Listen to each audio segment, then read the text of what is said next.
Hi అండి. ఈరోజు మా ఇంట్లో స్పెషల్ చికెన్ బిర్యానీ. ఎందుకు అనుకుంటున్నారా?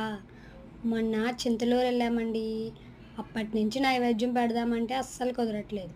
ఏదేమైనా సరే ఈరోజు పెట్టేయాలని చెప్పి నైవేద్యం అయితే కంప్లీట్ చేసేసాను. అందుకే చికెన్ బిర్యానీ చేశాను. చికెన్ ఫ్రై కూడా ఉందండోయ్. మీరు కూడా ఇంట్లో తప్పకుండా ట్రై చేయండి. నచ్చితే లైక్ చేయండి,